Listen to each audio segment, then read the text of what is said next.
I'm Tenille Arts, and you're listening to Country 103.7, Carolina's New Country. Well, I think the last song that I'm going to play is the song that really changed it all for me. It was, a dream of mine. I grew up in small town Canada, Saskatchewan. Weyburn, Saskatchewan, if anyone wants to look it up. Middle of nowhere, and my grandparents had a wheat farm. My dad now is out there farming the land, so it was a very much like partly on the farm, part in town, and I just loved country music growing up. So when I found out, I was like 8 years old when I found out that you could actually make a career out of singing music. And I remember seeing Kelly Clarkson win American Idol. And I was like, I want to be on American Idol. That was just my goal. And then the more I looked into it, a Canadian couldn't be on American Idol. So I ended up actually kind of looking into how Shania Twain got into music in Nashville, because she was also Canadian. And when I saw that she went to Nashville, I was like, okay, that's where I need to be. I want to go there. I want to make music. So from the time I was like 10 years old, that was basically my goal. I had only been singing for a couple of years, doing a few shows here and there, but Nashville was always my goal. So when I was 15, I went there for the first time, started writing, and got really involved in the songwriting community. Ended up getting a publishing deal, and at 21, I moved to Nashville, and my mom and I drove in my little yellow Pontiac to Nashville, and she moved me into my first place and stayed a couple weeks with me, and then she went home, and I was just like, I gotta do everything that I can to make this time away from my family really count, because I'm a huge family person and I love to be around my family. When I'm home, it's like phones down, everybody just like be involved and be present. So yeah, my goal was to make that time count, and it took a while, but I finally got one of my songs out to country radio, and it ended up going #1, and that was crazy to me. I still can't even believe that I get to say that. I'm just so grateful to country radio for making this happen for me, because it was just the biggest dream of mine, and now I get to say that I have a #1 song, and hopefully many more to come. So this song, I wrote it, I was single for a while. I had just broken up with a boyfriend, and I was overwriting the sad songs. I wanted to write something hopeful and a song about looking for love, because, there's a lot of songs, there's a lot of love songs, there's a lot of breakup songs, but there's not really songs about looking for that special kind of love. So I wanted to write a hopeful song about love, and hoping that I would find that person, and literally 3 months later, I met my person. So I manifested this. And I got to celebrate with him this #1 song. So that's really special. So anyway, this is called Somebody Like That.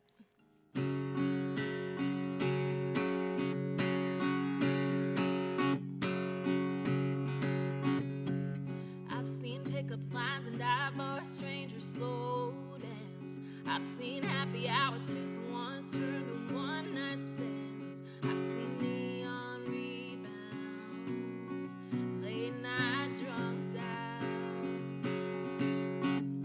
I've seen that Cinderella fairy tale go up in silver smoke. I've seen two hearts bet it all and still end up broke. Nothing won't be easy. Yeah, it might take a while. But I want that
let's see. What other cool stories would be like? Okay, so first time you heard your song on the radio.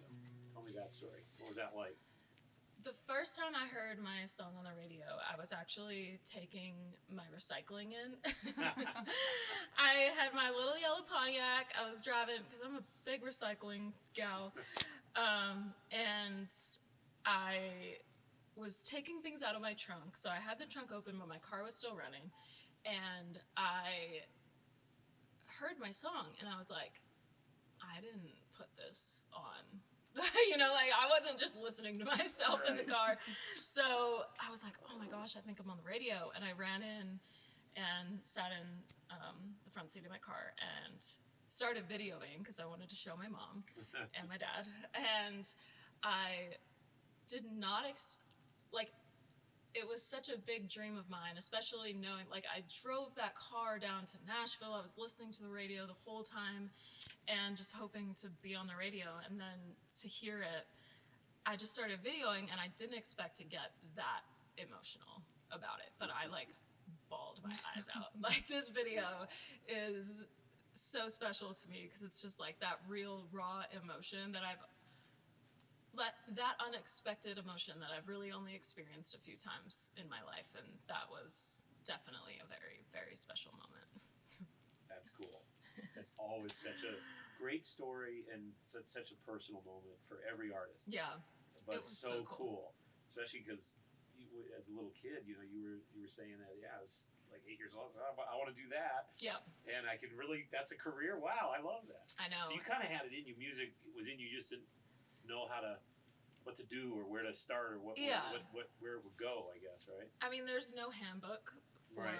becoming an artist, and I actually kind of have this theory that if you do it the same as somebody else, it's never going to work twice. It's you have to kind of do your own thing and find your own path. And so that's I looked up to Shania Twain, but I was like, I'm not going to obviously do it the exact same as her. I'm not going to be signed to the same label. Like, all of those things are different, but it's like, once you get there, I just wanted to say yes to everything and just make the time count there. So I said yes to a lot of things that maybe I shouldn't have said yes to. Here you are. Yeah, I'm here, and that's really exciting to me. Everybody's like, oh, isn't the traveling exhausting? I'm like, yes, but not when you're doing something that you love. There's a lot of times where you're like, oh my gosh, I'm sleeping on the floor of an airport, but it is what you're going to do is what people dream of doing. So that's can't complain. Us in radio, it's like that. Yeah. I got my first on-air job at 13, and I didn't care if I was like, you're going to pay me? Well, that's fine, but I just want to be here. I just want to be in the studio as much as I can and come here every day after school, and I'll sleep on the floor, I'll live here, I don't care.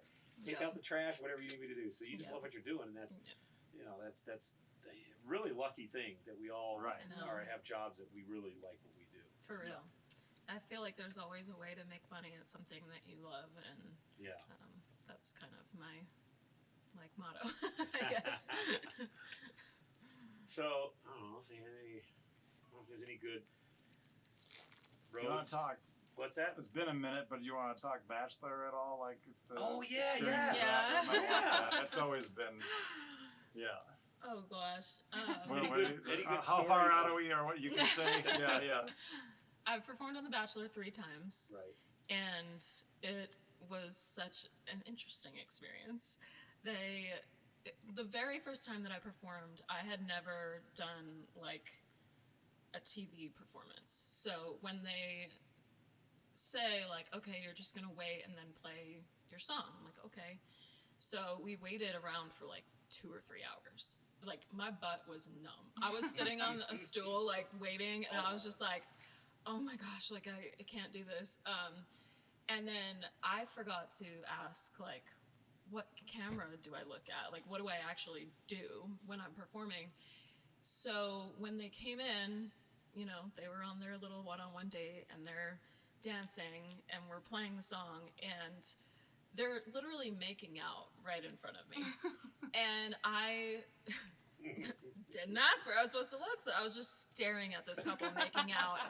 And it was the most awkward moment of my life because they make you do a few takes. So it's not just if wherever you were looking during that first take is where you're looking for the next 3 or 4 takes. Oh, no. So I was just staring at this couple while they're making out, and it was so awkward. But it was overall an amazing experience and got my music out there to like millions of people. I mean, I still get messages and like people coming up to me at shows saying like, this is where I found your music for the first time and all that. And that's super cool because I'm like, people just heard this random song on TV and actually went and looked it up. So that was really cool. Cameron is a big Bachelorette I was. It's fan. I don't know. Great as But ever. I actually remember right before you came on radio tour, like the first time you were working with somebody like that. You sang something else on The Bachelor, though, didn't you? So I sang, the first song was Moment of Weakness. Okay. Second song was I Hate This, which was hilarious because it was a breakup I song. think that's the one I Yeah. saw you on The Because Bachelor. I sang a love song, and then we actually had an audience for that one, and they were like, oh, do you have anything else you can play? And I was like, well, they were like, do you have something we can promote? And I was like, well, it's a breakup song that's coming out in a couple of weeks, like, okay.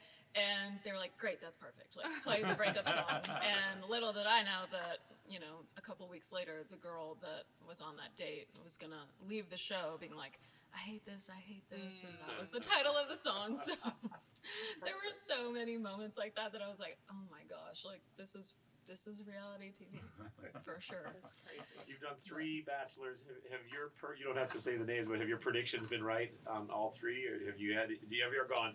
I know. Were who's any gonna of them get there. on the date with the girl or guy that they ended up with? No. Okay. No, I never guessed right. No. It was, I think it was Paul, I think, Colton and Ari. So Oh, Ari yeah. ended up with like his Yeah. second choice. Mm. But I love them. Yeah.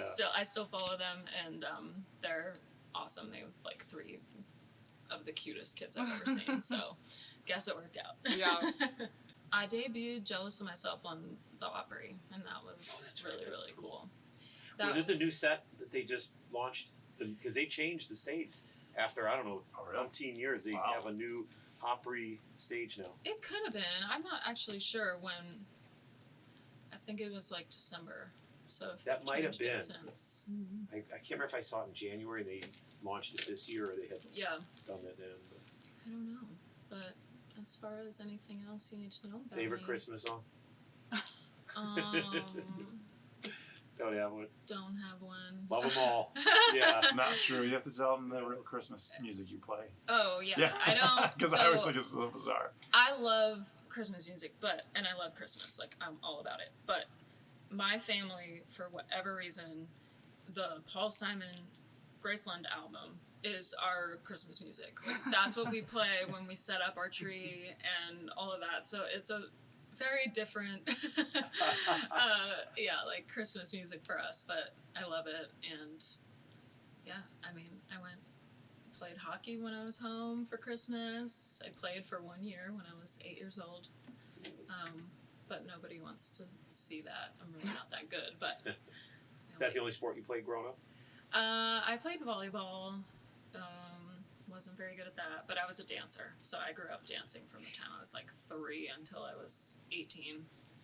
And That was pretty good. That plays into what you do now. So Yeah. that's all right. Yeah. it was really fun. And towards like the end of my dance career, I guess, my little sister and I did a few duets, tap duets. Tap was kind of my thing that I competed with.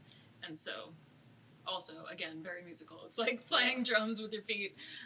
So her and I did really well at competitions dancing together. So she's now actually on my management team. She's coming to Nashville, and Cool. yeah, it's really cool. Jim Bandy has put the wheels in motion of how can we see this tap dancing experiment. God. That's it. Work We're gonna have a lot of strings to pull that one off. Gotta work that into her next We set know on it's stage. possible. Yeah. The song she just starts to. Right. I know. I grew up also playing alto saxophone, and my mom's always like, "We gotta get you playing like saxophone and tap dancing." I was like, "Could you imagine how Yes. ridiculous Yeah. that like At the same time. show would be?" Yeah. So there's not much more to know about me. Right, exactly.